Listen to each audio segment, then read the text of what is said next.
Good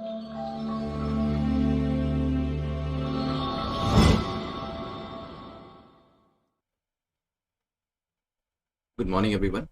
29 जून के current affairs through MCQ की series में हम आज के करंट अफेयर्स को डिस्कस करने वाले हैं और द हिंदू पीआईबी के जो इंपॉर्टेंट एरियाज हैं उसको हम एमसीक्यू के थ्रू डिस्कस करने वाले हैं।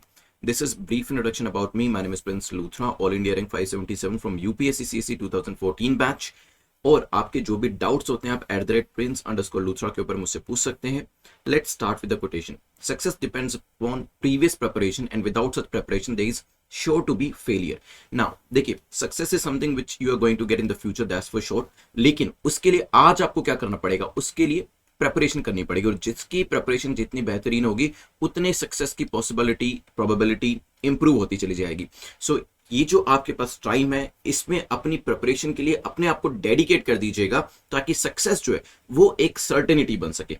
चलिए चलते हैं, आज के टॉपिक्स को देख लेते हैं। जो 10 एरियाज को हम डिस्कस करने वाले हैं, यूएपीए को लेकर एक क्वेश्चन होगा, एमएसएमई को लेकर डिस्कशन करेंगे, ओडीओपी के बारे में जानेंगे, वन डिस्ट्रिक्ट वन प्रोडक्ट के बारे में, रिवर सिस्टम को लेकर भी एक क्वेश्चन होने वाला है, एक क्वेश्चन आपका मैप बेस्ड रहेगा, ट्राइब को लेकर भी एक क्वेश्चन होगा, historical figures, NCAER, CBC and नशा मुक्त भारत को लेकर एक एक एमसीक्यूज हम यहां पर डिस्कस करने वाले हैं। Mission UPSC 2022 is available for your subscription. आप इसमें एनरोल करा सकते हैं। अगर आप 2022 के लिए तैयारी कर रहे हैं, आप इस क्यूआर कोड को भी स्कैन करके डायरेक्टली उस पेज पे जा सकते हैं जहां पर आपको पूरे मिशन के अंदर क्या क्या चीजें कवर करी जाएंगी और जो बाकी स्टूडेंट्स ने इसे सब्सक्राइब किए उनका जो फीडबैक है वो भी आप यहाँ पर देख सकते हैं। चलिए चलते हैं अभी अपने यहाँ पर अपनी टारगेट की स्लाइड के ऊपर।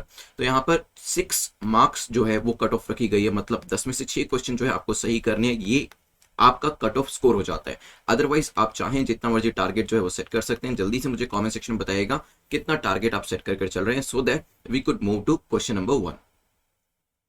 चलिए चलते हैं आज के पहले क्वेश्चन के ऊपर। The first question is about UAPA. UAPA आपका द हिंदू में मेंशन किया गया था और यहाँ पर जो यूएपीए है इसको लेकर 2 स्टेटमेंट्स दिए, वन बाय वन देखेंगे। पहली स्टेटमेंट कहती है ये 1976 में इसको लेकर आया गया था। सेकंड स्टेटमेंट कहती है कि जो डीजी होती हैं सीबीआई के, उनको यहाँ पर प्रॉपर्टी सीज करने का, प्रॉपर्टी करेक्ट करने का, जो टेररिज्म के साथ कनेक्टेड प्रॉपर्टी है उसे सीज करने का राइट दिया जाता है। तो 2 स्टेटमेंट्स आपके सामने है और यहाँ पर आपका टाइम पीरियड दिया है। मैं आपका जो टाइम है स्टार्ट कर देता हूँ, 10 सेकंड्स आपके पास है।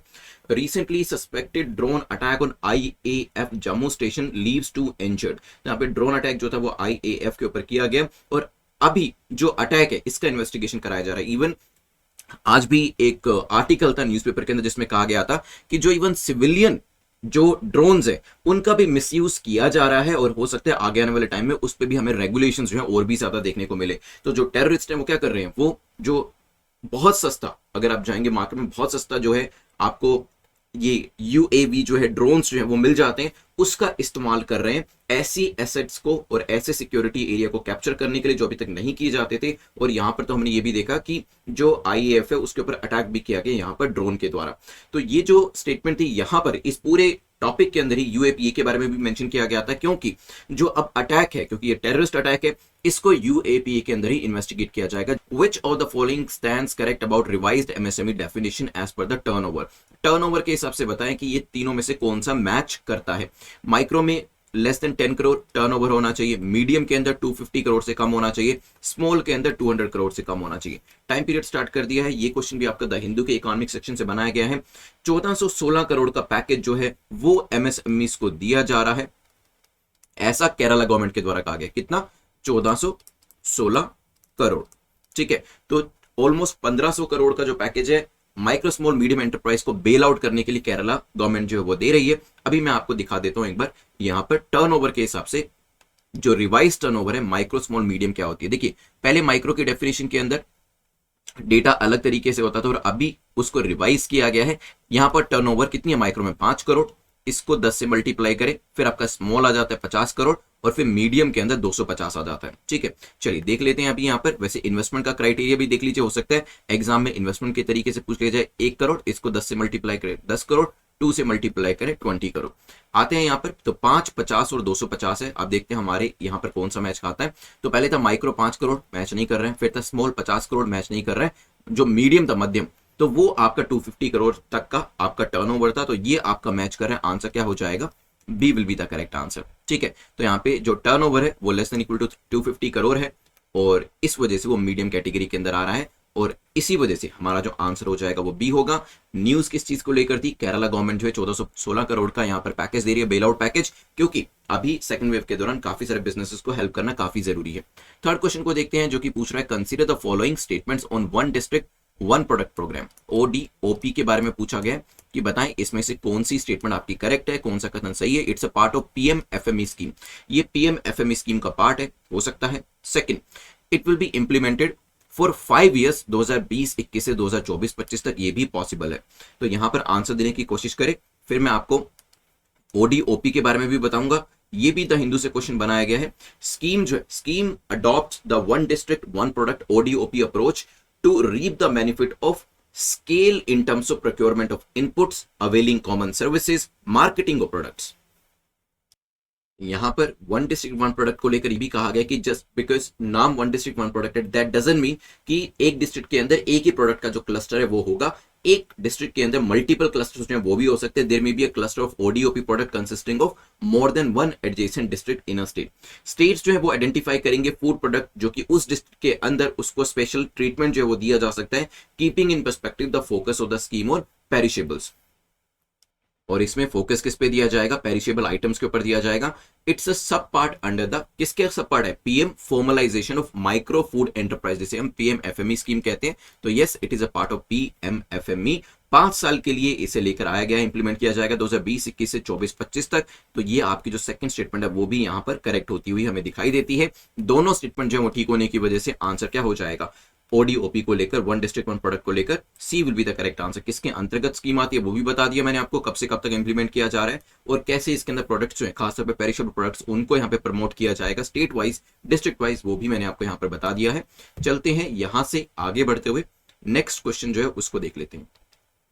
क्वेश्चन नंबर 4 बात करता है river Kunderu seen in the news is a tributary. तो कुंदेरू जो है रिवर अभी न्यूज में थी, ये किसकी ट्रिब्यूटरी है, क्या पन्ना की है, कावेरी की है, कृष्णा की है या फिर none of the above. 10 seconds आपके साथ हैं, यहां पर आंसर करिएगा।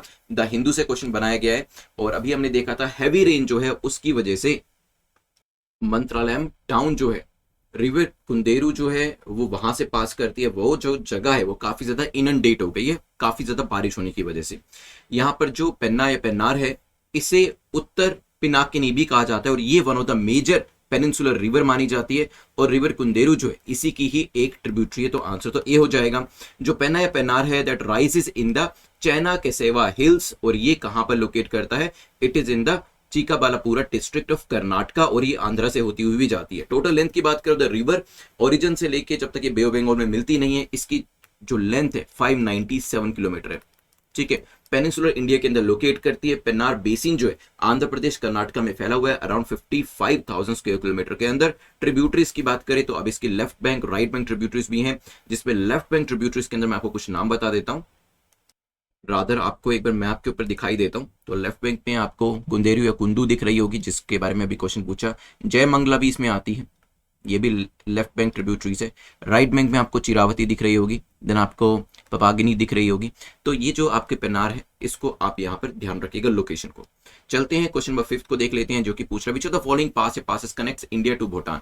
तो कौन कौन से पासेस ऐसे हैं जो कि इंडिया को भूटान से कनेक्ट करते हैं, क्या ये नाथुला जो सिक्किम के अंदर है, जलेपला, बोमडिला। यहाँ पर टाइम में स्टार्ट कर देता हूं, द हिंदू से ही क्वेश्चन बनाया गया है, सोच समझ के आंसर करिएगा। और रिसेंटली जो है भूटान न्यूज में था क्योंकि जो वैक्सीन एक्सपोर्ट बैन है now that is hit by India. ठीक है, तो यहाँ पर जो इंडिया जो है पहले वैक्सीन सप्लाई कर रहा था काफी सारी कंट्रीज को, लेकिन अभी क्या हुआ, इंडिया ने ये जो बैन है इसके ऊपर लेकर आए क्योंकि पहले हमें अपने ही देश के अंदर जो वैक्सीन है उसे सप्लाई करनी है। और भूटान जो है क्योंकि हमारा वैसे एशिया में बहुत ज्यादा हमारे मित्र दोस्त नहीं है क्योंकि काफी सारे जो देश हैं चाइना ने उन्हें अपनी साइड कर लिया, लेकिन यहाँ पर जैसे कि अगर हम भूटान की बात करें, Bhutan is one of the most reliable partner, तो इनको हम किस तरीके से हेल्प कर सकते हैं उसको लेकर आर्टिकल दिया था जो कि हम वैसे द हिंदू एनालिसिस में भी हम आज डिस्कस करने वाले हैं। नाउ फ्रॉम द मैप अगर मैं आपको दिखाऊं, जलेपला जो है वो कनेक्ट करता है किसको, भूटान और इंडिया को। तो आंसर क्या हो जाएगा आपका, सिर्फ सेकंड स्टेटमेंट ठीक हो जाएगी, B will be the correct answer.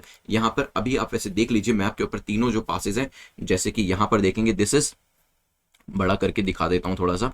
सो ये आपका जो जलेपला है, ठीक है, ये हमें कनेक्ट कर रहा है किसके साथ, ये हमें कनेक्ट करा है। ये आपको आपको जो ये पर्टिकुलर दार्जिलिंग वाला रीजन है दिखाई दे रहा होगा, नीचे आपका वेस्ट बंगाल है, और ये आपको भूटान से कनेक्ट कर रहा है। नाथुला जो है वो आपको चुम्बी वैली से कनेक्ट कर रहा है ऊपर, और यहाँ पर बॉमडिला जो है वो आपका अरुणाचल के अंदर ऊपर तिब्बत से आपको कनेक्ट करेगा, और ये भी आपको तिब्बत से कनेक्ट कर रहा है। ठीक है, सो यहाँ पर आंसर क्या हो जाएगा हमारा, B will be the correct answer. चलिए चलते हैं नेक्स्ट टॉपिक के ऊपर, जो 100 डेज 200 डेज की सीरीज है। देखिए अगर आप डेली डे वाइज तैयारी करना चाहते हैं 2021 या 22 के एग्जाम के लिए, then you can go for this crash course. Crash course में फायदा ये होता है कि मिनिमम पॉसिबल टाइम में आपकी तैयारी हो जाती है। मोस्ट इंपॉर्टेंट एरियाज को इसमें कवर किया जाता है, जैसे कि एनसीईआरटी से लेकर स्टैंडर्ड बुक्स को इसमें कवर किया गया है। आपके इकोनॉमिक्स, ज्योग्राफी जो है, ये सभी चीजों को, जो इनके क्लास लेक्चर्स होते हैं वो तो आपको मिलेंगे ही मिलेंगे, साथ ही साथ क्लास लेक्चर के साथ जो एमसीक्यूज के लेक्चर्स होते हैं वो भी मिलेंगे यहाँ पर वीडियोस आपको देखने के लिए। साथ ही साथ आप इसके अंदर एमसीक्यूज को प्रैक्टिस कर सकते हो, राइटिंग प्रैक्टिस भी कर सकते हैं अपनी। So this is the crash course for you. अगर आप नेक्स्ट ईयर के लिए तैयारी कर रहे हो और एक फुल फ्लेजेड कोर्स चाहते हैं, तो उस केस के अंदर ये सभी चीजें जो यहाँ पे लिखी हैं, पर्सनल गाइडेंस प्रोग्राम से लेकर Indian polity Laxmikanth, geography through MCQs, ये सभी class lectures along with MCQs lectures. क्योंकि होता क्या है, यूजुअली हम कोचिंग में जो हमारे क्लास लेक्चर्स होते हैं उनको प्रैक्टिस करते हैं, उनको देखते हैं, और जो कि सही भी है क्योंकि उससे हमारा नॉलेज बैंक क्रिएट होता है। लेकिन उस नॉलेज को अप्लाई कैसे करना है वो तब पता चलता है जब हम एमसीक्यूज करते हैं। यूजुअली हम इस चीज को इग्नोर करते हैं, लेकिन यहाँ पर क्योंकि वीडियो की फॉर्म में भी आपको दिए हैं, ये प्रैक्टिस फॉर्म में भी दिए, तो वीडियो तो डेफिनेटली आप देखेंगे तो डबल तरीके से आपकी एक टॉपिक की तैयारी हो जाती है, ताकि आप प्रीलिम्स में अपने आप को इंश्योर कर सकें अपनी एंट्री, और फिर मेंस का जो वैल्यू एडिड मटेरियल है और राइटिंग प्रैक्टिस है उससे आप मेंस के एग्जाम को पास कर सकते हैं। चलते हैं क्वेश्चन नंबर 6 के ऊपर, जो कि बात कर रहा है they primarily reside in state of Assam. तो ये लोग जो हैं असम में रहते हैं, मेघालय में रहते हैं। They belong to Tibeto Burman race and are also called Lalung tribe, इनको कहा जाता है। ठीक है, हम किस ट्राइब की यहाँ पर बात कर रहे हैं, खेलमा की बात कर रहे हैं, कामती की बात कर रहे हैं, मिशिन की बात कर रहे हैं, तीवा की बात कर रहे हैं। यहाँ पर एक पिक ऑफ द डे दिया गया था न्यूज़पेपर के अंदर, और वहां पर ट्राइब के बारे में मेंशन किया गया था। द हिंदू से ही क्वेश्चन जो है बनाया गया है। जल्दी से बताएं किस ट्राइब को ललुंग कहा जाता है, असम मेघालय में मिलते हैं, और यहां पर हमारा करेक्ट आंसर क्या होगा, यस इट इज, बताइए क्या होगा, यस तीवा। डी हमारा करेक्ट आंसर हो जाएगा। तीवा और लालुंग जो है एक इंडिजिनस ट्राइब है ऑफ टिबेटो बर्मन रेस, जिसके हैबिटेट्स जो है, जो लोग हैं ज्यादातर आसाम मेघालय में रहते हैं। वैसे अरुणाचल मणिपुर में भी कुछ कुछ लोग रहते हैं, और लिटरल मीनिंग अगर बात करें, इनको कहा जाता है people who were lifted from below, जो नीचे से जिनको लिफ्ट किया गया। Lalung is recognised scheduled tribe in Assam, तो एसटी के अंदर आते हैं। They prefer to call themselves Tiwa through the Assamese bourgeoisie. तो यहाँ पे जो एसमिस क्रॉनिकल के हिसाब से वो अपने आप को तीवा कहलाना ज्यादा पसंद करते हैं। कॉलोनियल लिटरेचर के हिसाब से भी in the constitution of India the term Lalung जो है उसका इस्तेमाल किया गया। ठीक है, तो आंसर क्या हो जाएगा यहाँ पर, D will be the correct answer. ध्यान रखिएगा, ये हमारा क्वेश्चन इस तरीके से आपका जो ट्राइबल एरिया है और नॉर्थ ईस्ट रीजन है, जो हमारी वेरियस ट्राइब्स हैं, पूछा जा सकता है वहां से। नेक्स्ट क्वेश्चन को चलते हैं। नेक्स्ट क्वेश्चन में क्वेश्चन नंबर 7 को देखेंगे। क्वेश्चन नंबर 7 जो है बात कर रहा है सुभाष चंद्र बोस जी के बारे में। पर्सनालिटी रिलेटेड क्वेश्चन जो है उनके बारे में पूछा कि बताइए कौन सी स्टेटमेंट करेक्ट है। He was the CEO of Calcutta municipal corporation. देखिए 1921 के अंदर उन्होंने एग्जाम के अंदर टॉप किया था, सिविल सर्विस एग्जाम के अंदर, और 2021 में आप लोग टॉप करने वाले हैं। तो इस बार सुभाष चंद्र बोस जी के ऊपर प्रीलिम्स मेंस एंड इंटरव्यू के अंदर क्वेश्चन जो है पूछे जा सकते हैं। तो was he the CEO of Calcutta municipal corporation, may be he was the founder of all India forward block, ये भी पॉसिबल है। He started the newspaper Swaraj, उन्होंने स्वराज नाम का एक जो न्यूज़पेपर था वो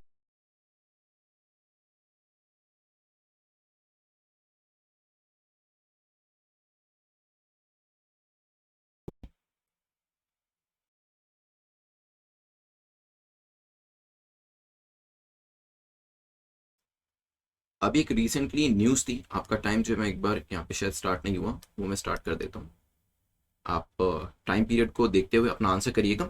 सो क्लैरिफिकेशन दी गई कल्चरल मिनिस्ट्री के द्वारा in connection with artifacts of Netaji Subhash Chandra Bose. Ministry of culture ने क्लैरिफाई किया यहाँ पर कि जो न्यूज आइटम्स मीडिया के अंदर अपीयर हो रही है, जिसमें कहा गया है कि कुछ आर्टिफैक्ट जो कि नेताजी को लेकर यहाँ पर एग्जिस्ट करते थे वो यहाँ पर मिसिंग पाए गए, और इस पूरी स्टोरी को अनट्रू बताया गया है कि ये सच नहीं है। खैर, यहाँ पर कंट्रोवर्सी है एक पर्टिकुलर पर्सनालिटी को लेकर, लेकिन पर्सनालिटी हमारे लिए और भी ज्यादा इंपॉर्टेंट है इस साल के लिए खासतौर पे। So was he the CEO of Calcutta municipal corporation. तो यहाँ पर अगर बात करी जाए, पहली जो स्टेटमेंट है वो आपकी करेक्ट हो जाती है, yes he was the CEO of Calcutta municipal corporation.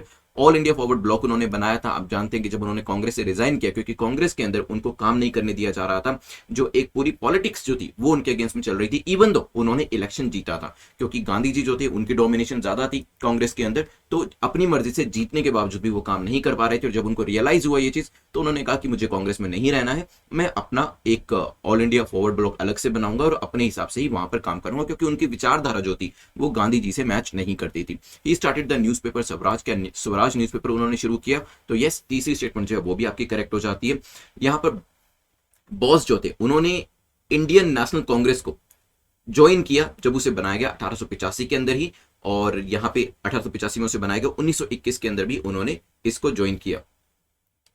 साथ ही साथ उन्होंने स्वराज नाम का जो न्यूज़पेपर था वो भी बनाया। He was the president of all India youth Congress, क्योंकि यूथ सेक्शन से आते थे और वो सेक्शन जो है कांग्रेस में काफी ज्यादा सराहा भी जाता था, उनके अपने थॉट प्रोसेस हुआ करते थे, और secretary of Bengal state Congress में भी वो जाने जाते थे। इन 1924 उन्हें कैलकाटा म्युनिसिपल कॉर्पोरेशन का सीईओ बना दिया गया और 1930 के अंदर कैलकाटा के वो मेयर बन गए थे।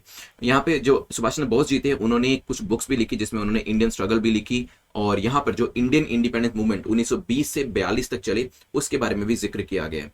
उनकी जो बुक थी वो ब्रिटिशर्स ने बैन कर दी, क्योंकि उनको पता था कि ये लोगों तक पहुंचेगी तो लोगों के अंदर नेशनलिज्म की जो भावना है और भी ज्यादा आएगी। वो बॉस ही थे जिन्होंने जय हिंद जो है, जो टर्म जय हिंद जो आज हम ब्यूरोक्रेसी के अंदर भी यूज करते हैं, जब आप सिविल सर्विस ज्वाइन करेंगे तब भी आपके जो जूनियर्स हैं और आप अपने सीनियर्स को इस तरीके से जब भी आप कॉल करेंगे या फिर अदरवाइज जो है शुरुआत आपकी जय हिंद से ही होती है। तो ये जो टर्म कॉइन करी गई थी वो भी उनके द्वारा करी गई थी। उनका जो कैरिज्मा था, काफी पावरफुल पर्सनैलिटी के तौर पर वो जाने जाते हैं, और फ्रीडम स्ट्रगल के अंदर तो उनका कॉन्ट्रीब्यूशन जो है वो अनप्रेसिडेंटेड है। सो उनको नेताजी जो है वो भी टाइटल दिया गया। मैं आपसे जानना चाहता हूं उनको नेताजी का टाइटल किसने दिया। मैं आपसे ये इसलिए पूछ रहा हूं क्योंकि स्पेक्ट्रम की जो मेरी सीरीज है जो आप लोगों ने exam.netmock.com के ऊपर करी है, वहां पर हमने ये सारी चीजें पढ़ी हैं, और इसी वजह से आई एक्सपेक्ट कि आप कमेंट सेक्शन में ये आंसर जरूर करिएगा। 1939 के अंदर उन्होंने क्या बनाया, ऑल इंडिया फॉरवर्ड ब्लॉक बनाया, जो कि एक कांग्रेस के फैक्शन के अंदर ही रहकर बनाया गया, लेकिन बाद में ऑफकोर्स उन्होंने कांग्रेस छोड़ दी क्योंकि उनको फ्रीली काम नहीं करने दिया जा रहा था। खैर, यहां पर आंसर हमारा हो जाएगा डी, और नेताजी के बारे में अच्छे से पढ़ के जाएगा प्रीलिम्स मेंस इंटरव्यू तीनों लेवल के अंदर, क्योंकि क्वेश्चन जो है वो इस बार आने के चांसेस काफी ज्यादा हैं नेताजी के ऊपर। चलते हैं नेक्स्ट क्वेश्चन के ऊपर। क्वेश्चन नंबर 8 के बारे में बात करते हैं, जो कि पूछ रहा है which of the following stands correct about national council for applied economic research. NCAER को लेकर 3 स्टेटमेंट है। पहली कहती है डिपार्टमेंट ऑफ इकोनॉमिक अफेयर्स के अंदर आता है, इसे 1956 के अंदर ओपन किया गया था पब्लिक प्राइवेट पार्टनरशिप से, और ये बिजनेस कॉन्फिडेंस इंडेक्स को पब्लिश करता है। टाइम पीरियड में यहाँ पे स्टार्ट कर देता हूं, आप 10 सेकंड्स में इसको आंसर देने की कोशिश करें। 2 मिनट से क्वेश्चन बनाया गया है। इंडियन इकोनॉमी के बारे में कहा गया है NCAER के द्वारा कि हमारी जो इकोनॉमी है वो 8.4 टू 10.1% तक करंट फाइनेंशियल ईयर जो अभी चल रहा है इसके अंदर ग्रो कर सकते हैं। तो 2021-22 का जो हमारा फाइनेंशियल ईयर है उसके अंदर 8.5 से 10% तक की हमारी इकोनॉमी जो है ग्रो कर सकती है। NCAER एक इंडिपेंडेंट थिंक टैंक के तौर पे जाना जाता है और ये किसी भी मंत्रालय के अंतर्गत नहीं आता। और अगर आपको ये स्टेटमेंट पता होती कि किसी भी मंत्रालय के अंतर्गत नहीं है, तो बाकी 2 स्टेटमेंट्स आपको पता हो या ना पता हो दैट इज इमटेरियल, क्योंकि पावर ऑफ एलिमिनेशन से आप क्या करते, A, B और D को एलिमिनेट कर देते, क्योंकि तीनों ही ऑप्शंस के अंदर 1 यहां पर दिया गया है। इट मींस आप तीनों को एलिमिनेट कर सकते हैं। It means by default answer क्या हो जाएगा, C will be the correct answer. NCAER एक इंडिपेंडेंट थिंक टैंक है। It doesn't come under the ministry. It was started on a PPP basis in the year 1956 और business confidence index भी जो है इसी के द्वारा पब्लिश किया जाता है। तो आंसर क्या हो जाएगा यहाँ पर, C will be the correct answer. ध्यान रखिएगा। चलते हैं यहां से आगे बढ़ते हुए क्वेश्चन नंबर 9 को देख लेते हैं, जो कि पूछ रहा है सेंट्रल विजिलेंस कमीशन CVC को लेकर पूछा गया कि बताएं कौन सी स्टेटमेंट आपकी करेक्ट है, कौन सा कथन आपका सही है। प्रेसिडेंट जो है अपॉइंट करते हैं इसके मेंबर को under is warrant and seal, तो इसके जो प्रेसिडेंट है वो इसके मेंबर्स को अपॉइंट किया जाता है। Officers here can serve for 4 years और 65 years, तो 4/65 का रूल यहाँ पे फॉलो किया जाता है। It is also possible it receives complaints under PIDPI act, तो PIDPI एक्ट के अंदर इसके अंदर जो कंप्लेंट्स है वो डाली जाती है। टाइम पीरियड मैंने स्टार्ट कर दिया है। ये भी आपका द मिनट से क्वेश्चन बनाया गया। Vigilance commissioner mister Suresh N Patel appointed acting central vigilance commission, तो एक्टिंग CVC के तौर पे जो यहाँ पर व्यक्ति हैं उनको बिठाया गया है। ये न्यूज थी, देख लेते हैं अभी इसके अंदर और क्या क्या चीजें। जो CVC है एक एजेंसी है जिसको कि करप्शन जो वेरियस ऑफिसेज होती हैं इंडियन गवर्नमेंट की, उसमें करप्शन को कम करने के लिए, कंट्रोल करने के लिए बनाया गया। कंप्लेंट जो होती है विसल ब्लोअर्स के द्वारा दी जाती है, जो कि एम्प्लॉय भी हो सकते हैं, पब्लिक ऑफिसेज के बारे में बताते हैं, जो रॉन्ग डूइंग्स हो रही है उसके बारे में बताते हैं under the whistle blower resolution या फिर PIDP एक्ट, जो कि यहां पर कंप्लेंट CVC के द्वारा ली जाती है। ठीक है, तो जो आपका विसल ब्लोअर एक्ट है, विसल ब्लोअर रेजोल्यूशन है, या फिर पिटपी, पिटपी क्या है, public interest disclosure and protection of informer resolution, इसके अंतर्गत कंप्लेंट्स जब बोली जाती है तो तीसरी स्टेटमेंट तो आपकी ठीक हो जाती है। ठीक है, सीवीसी के अंदर 3 मेंबर्स होते हैं, सेंट्रल विजिलेंस कमिश्नर होते हैं और 2 विजिलेंस कमिश्नर होते हैं। Maximum number of commissioner is 2, तो एक भी हो सकते हैं, 2 भी हो सकते हैं। और अगर हम सीवीसी के बारे में कुछ और चीजें पढ़ें, प्रेसिडेंट ऑफ इंडिया के द्वारा अपॉइंट किया जाता है सीवीसी मेंबर्स को बाय वारंट अंडर हिज और हर सील, अपनी सील के अंदर। ठीक है, तो यहाँ पे पहली जो स्टेटमेंट है वो भी आपकी ठीक हो जाती है, क्योंकि ये राष्ट्रपति के द्वारा किया जाता है, ये भी ध्यान रखिएगा। प्रेसिडेंट जो अपॉइंटमेंट करते हैं उसको एक 3 मेंबर की कमेटी होती है, वो नाम को रेकमेंड करते हैं, जिसमें कौन होते हैं, जिसमें पीएम होते हैं, minister of home affairs, home मंत्रालय के जो मिनिस्टर हैं वो होते हैं, एंड लीडर ऑफ अपोजिशन होते हैं। ठीक है, इनके द्वारा नाम को रेकमेंड किया जाता है और फिर राष्ट्रपति की तरह उस व्यक्ति को सीबीसी या मेंबर बना दिया जाता है। ऑफिसर्स जो हैं here can serve for 4 years और 65 है, तो 4/65 का प्रिंसिपल फॉलो किया जाता है, बिल्कुल ठीक है, but that is not whichever is later, whichever is earlier. इस वजह से ये स्टेटमेंट आपकी गलत हो जाती है। देखिए 4/65 का प्रिंसिपल तो ठीक था, लेकिन it is which ever is earlier, जो चीज पहले होगी या तो 4 साल पहले होंगे या 65 साल पहले होंगे, उसको माना जाएगा, ना कि लेटर को। ठीक है, तो यहां पे ध्यान रखिएगा और हमारा आंसर क्या हो जाएगा, 1 and 3 स्टेटमेंट्स हमारी करेक्ट है, A will be the correct answer. चलते हैं यहां से आगे बढ़ते हुए लास्ट क्वेश्चन को देखते हैं। आज का लास्ट क्वेश्चन जो है क्वेश्चन नंबर 10,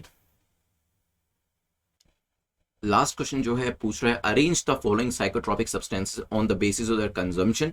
और यहाँ पर पीआईबी से क्वेश्चन बनाया गया है कि सबसे ज्यादा कंजम्पशन किसका होता है, कैनबीज है, ओपिएट्स है, अल्कोहल है।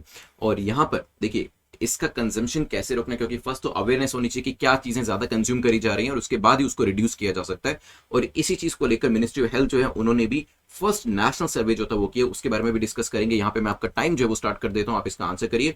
पीआईबी से क्वेश्चन बनाया गया, social justice and empowerment minister जो है थावरचंद गहलोत जी, उन्होंने वेबसाइट को लॉन्च किया है नशा मुक्त भारत अभियान on the occasion of international day against drugs abuse and illicit traffic. तो यहाँ पे जो इंटरनेशनल डे है उसको ऑब्जर्व करते हुए ये जो वेबसाइट है उसको लॉन्च किया गया।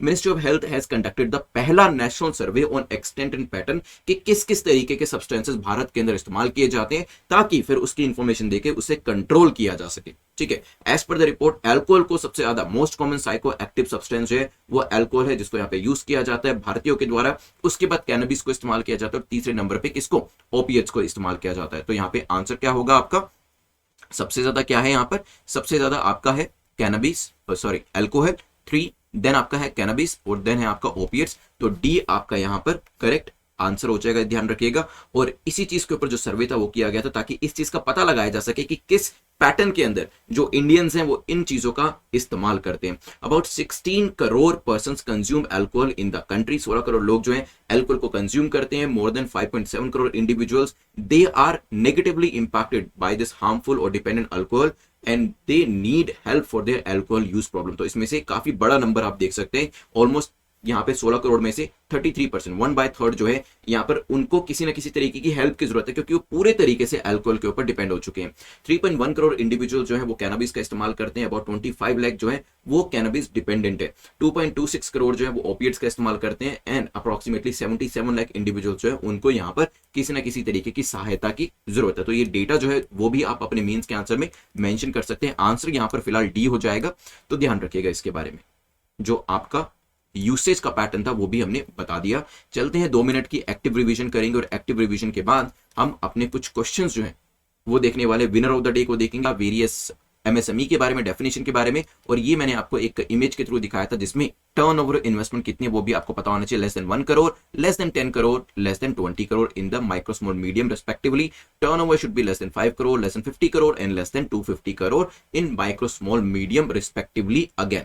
फिर हमने वन डिस्ट्रिक्ट वन प्रोग्राम के बारे में जाना था। ओडीओपी जो है it's a part of PMFME scheme और इसे इंप्लीमेंट किया गया जाएगा 5 साल के अंदर। ठीक है, यहां पर 1416 करोड़ का एक bail out package micro small medium enterprise के द्वारा केरला की सरकार ने दिया है। और मैं आपको एनालिसिस, हिंदू एनालिसिस में भी आज बताने वाला हूं कि फाइनेंस मिनिस्टर जो है, हम लास्ट टाइम सेकंड स्टिमुलस की बात कर रहे थे, उस सेकंड स्टिमुलस को लेकर आए जिसमें अलग अलग एरियाज के अंदर ईसीएलजीएस या फिर दूसरी स्कीम के थ्रू सहायता देने वाले हैं। उसके लिए हिंदू एनालिसिस आपने आई होप 6 बजे जो आता है वो देख लिया होगा। खैर, यहां से आगे बढ़ते हुए ओडीओपी से आगे बढ़ते हुए हमने नेक्स्ट क्वेश्चन में डिस्कशन किया था रिवर कुंदेरू के बारे में। ये किसकी ट्रिब्यूटरी है, पेन्ना या पेन्नार की। हैवी रेन की वजह से जो आपका मंत्रालय में टाउन वहां पर इनंडेशन हुआ और हमने पेन्नार जो है इसकी ट्रिब्यूटरीज को मैप के ऊपर भी देखा। यहाँ पर देखिए कुछ इस तरीके से, जिसमें left bank right bank tributary ये कर्नाटका और आंध्रा से निकलती हुई बे ऑफ बंगाल में जाती है, ये हमने सब डिस्कस किया। फिर हमने देखा भूटान को कौन सा कनेक्ट करता है पास, तो यहाँ पे जलपला है, नाथुला और बॉम्डिला जो है सिक्किम और अरुणाचल प्रदेश की, वो भी हमने उसकी लोकेशन देखी, तिब्बत से कनेक्ट करते हुए हमें दिखाई दिए।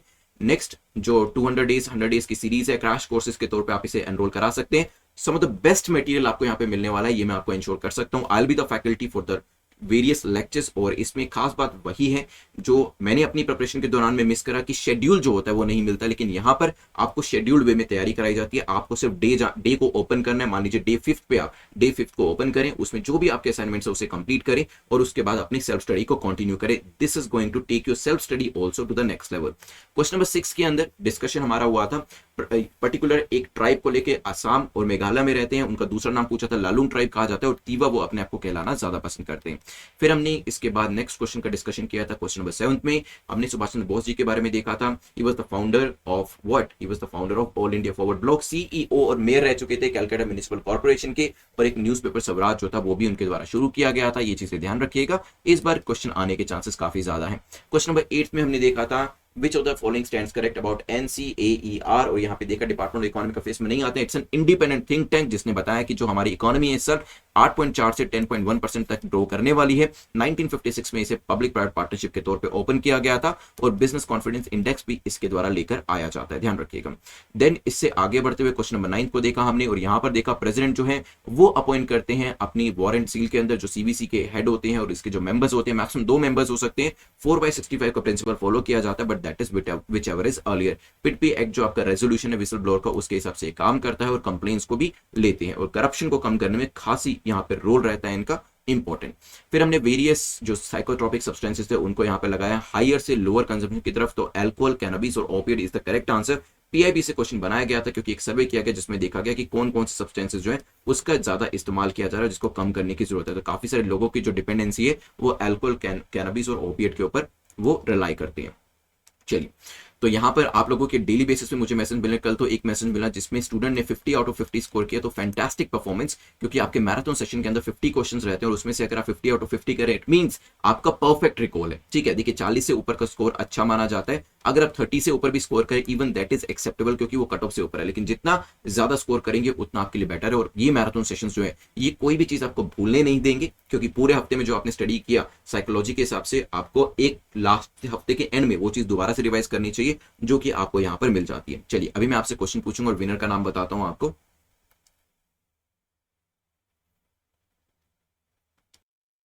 चलिए, प्रीलिम्स का क्वेश्चन है मोस्ट अब्यूज साइकोट्रोपिक सब्सटेंस। मैंने आपको बताया था वेरियस साइकोट्रोपिक सब्सटेंस का मिसयूज किया जाता है, तो सबसे ज्यादा मिसयूज करने वाला इंडिया के अंदर जो सर्वे कराया गया था हेल्थ मिनिस्ट्री के द्वारा, सबसे ज्यादा मिसयूज किया जाने वाला साइकोट्रोपिक सब्सटेंस जो है उसका नाम बताइएगा। और इसके अलावा बाकी सब्सटेंस जो है उसके नाम ना भी बताएंगे तो चलेगा, लेकिन नंबर 1 पे कौन सा है वो जरूर बताइएगा। साथ ही साथ इसको कैसे दूर किया जा सकता है वो भी मुझे आप शेयर कर सकते हैं कमेंट सेक्शन के अंदर। यहाँ पर मेंस का जो ग्रुप है और जो इंटरव्यू का ग्रुप है उसके लिंक्स आपको नीचे मिल जाएंगे, अदरवाइज आप ये भी टाइप कर सकते हैं टेलीग्राम के अंदर, और आपको ये जो पर्टिकुलर ग्रुप से मिल जाएंगे जहां पे आप अपने मेंस और इंटरव्यू के जो आंसर है वो सबमिट करिएगा। These are the best courses जो आप ज्वाइन कर सकते हैं। इसमें क्रैश कोर्स भी आपको मिल जाएगा और फुल फ्लेजेड कोर्स है वो भी आपको यहाँ पर मिल जाएगा। सेकंड चैनल नेटमॉक यूपीएससी जिसको आप ज्वाइन कर लीजिएगा। नहीं मिलता है अगर आपको ये चैनल तो मुझे मैसेज कर दीजिएगा टेलीग्राम के ऊपर, I will send you the link. जल्दी से मुझे बताएं आपने कितना कितना स्कोर किया, क्योंकि यहाँ पर जो कट ऑफ रखी गई थी वो 6 मार्क्स की रखी गई थी, और इससे ज्यादा किया then of course you are in the safe zone. Less किया है तो भी कोई बात नहीं, दोबारा से रिवाइज करिएगा। और जब आप सेकंड टाइम में वीडियो देखेंगे तो अपने नोट्स जरूर बना लीजिएगा, बिकॉज नोट्स बनाना काफी ज्यादा जरूरी हो जाता है और एग्जाम से पहले वही नोट्स आपको हेल्प करते हैं। टेलीग्राम का लिंक नीचे डिस्क्रिप्शन में दिया गया है जहां पर इस लेक्चर की पीडीएफ जो है वो आपको मिल जाएगी। And as usual I request you please like and share the video, subscribe the channel, because इससे हम लोगों को काफी ज्यादा मोटिवेशन मिलता है, बिकॉज ऐसा लगता है कि सच में ही कुछ कॉन्ट्रीब्यूशन जो है वो हमारी तरफ से किया जा रहा है। Thank you once again for watching, have a nice day, take care, good bye.